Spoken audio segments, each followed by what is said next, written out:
Hi and welcome back to the Brain Hub YouTube channel. Thank you so much for joining us today.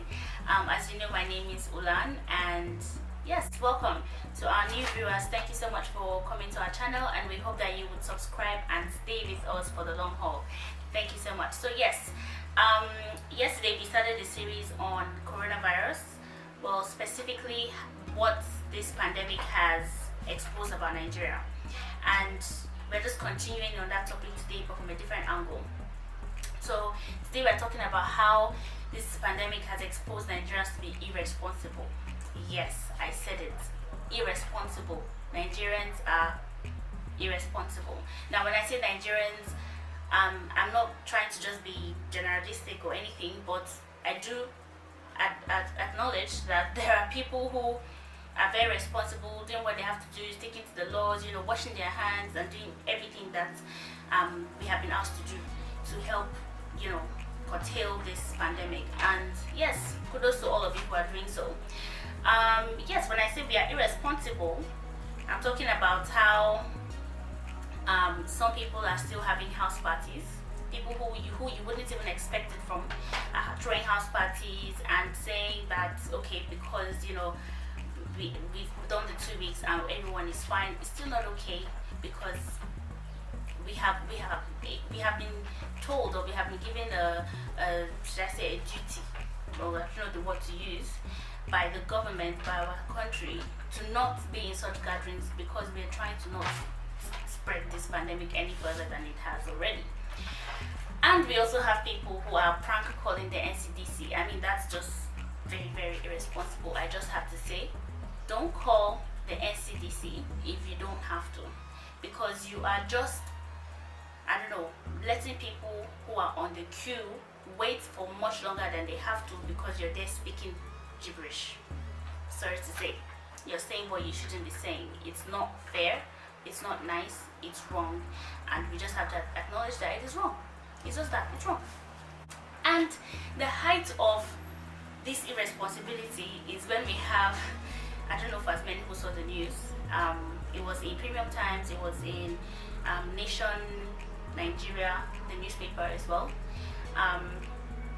Yes, I'll put the links in the description so everyone can go to those places and have a look, if you please. 6 people who have tested positive for the COVID-19 virus have escaped, they probably have been found now, but they had escaped the Osun State isolation camp. And me, I'm wondering how. Why? How is it even possible that this isolation camp is not even guarded enough to not have people escaping and infecting potentially 10,000 more people? Can Nigeria even handle 10,000 new cases right now? No, we simply cannot. And this is why everyone has to be more responsible. Us as individuals, the government, anybody who, in fact, every single person just has to be more responsible in how we are handling the whole pandemic issue. Now, just moving on from that, I know you'd probably ask, okay, there are different conditions why, who knows, we're trying to understand what would get into the mind of this person to try and run away from the isolation camp and infect other people and not care. Again, going back to the whole point of irresponsibility, we have the government being irresponsible as well. Now, I'll just FYI say this, that I have not been to the Osun State isolation camp, so I do not know what it looks like.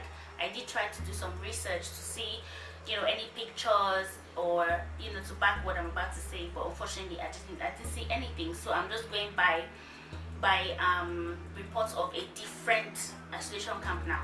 So we have a father. There was a video of a father who had come up on Twitter and also Instagram. Different people carried it. I'll try and put some links down so every other person can have a read or have a look or even watch the video. It's a video of a father who is bitter, he's complaining, he's unhappy about how much his child is suffering being in the isolation camp. They're not being fed, they're not treated well, they're not even cared for, and they're pretty much just abandoned there. And this father pretty much said, you know what, I'm more than happy to take my child home and have my child die in peace in my house, with loved ones, than be treated as, the way they're being treated in the isolation camps. Come on. If it was me, if it was you, if it was someone close to you, would you not feel the need to escape from such a place? Again, irresponsibility. I'll move on from that again and say another set of people that we have seen as being very, very irresponsible during this time is our law enforcement. Yes, law enforcement, the police, the soldiers.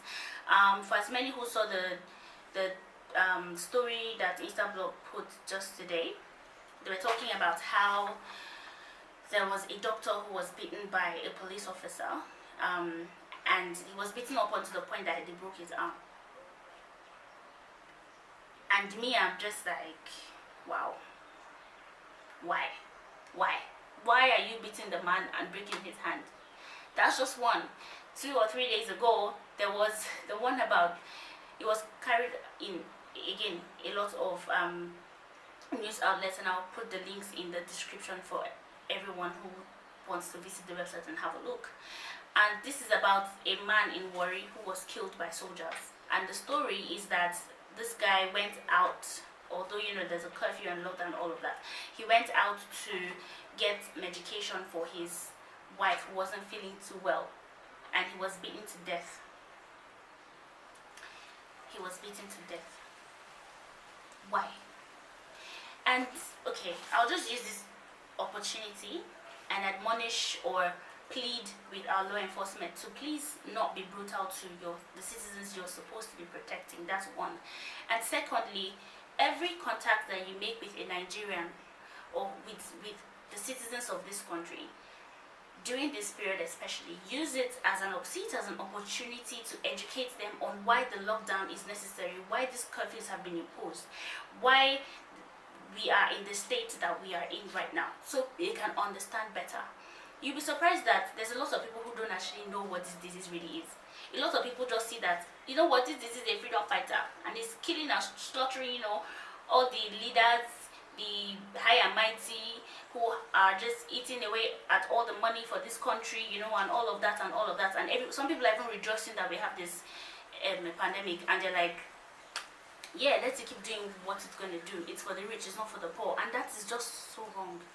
We all need to find a way to send the word out. That same energy that we had when Ebola was here, let's keep that same energy for this COVID as well. And hopefully we'll get through it as a nation. But everyone needs to be responsible. Everyone needs to do what they're supposed to do. No one should just be like, oh, this does not affect me, and just sit down and do nothing. No. We can't move forward like that. We can't fight this pandemic that way. Okay? And I would also like to say that the government needs to educate people more, especially people in the rural areas who don't have any access to TV or radio or internet, or basically they have no idea of knowing what's really going on in the world if someone else doesn't tell them. We need to do more. We need to do more. I don't know how this can work, or maybe for now in countries where the 20 people gathering is still accepted, you can do some information section, 20 people until with the spacing and everything, until it's finally gone. But yes, the government needs to also be more responsible in putting the word out there, so that people don't feel like this disease is for one set of people. The more they know about how global it is, the more they will take it more seriously, the more we are likely to take it more seriously, and the more we would take all the precautions necessary. So yes, that's just my take for today. And before we move on, I would also like to say, please put all your comments. If you agree or disagree with anything I've said, let's talk about it in the comment section. Feel free to follow us on all our social media platforms, Twitter and Instagram, and of course subscribe to the YouTube channel. And just one final update before we go. I'll just let you know that currently in Nigeria we have 224 confirmed cases as at this morning, as reported by NCDC, and we have 27 people who have been discharged. Thank God, there is hope. People are surviving this, and we will continue to survive it as a country, as a people, as a nation. And lastly, there has been 5 people dead now, and we can only pray for the families and hope that they will receive strength in these trying times. So thank you so much for sticking with me today. Thank you so much for visiting the channel, and see you next time. Have a good day. Bye.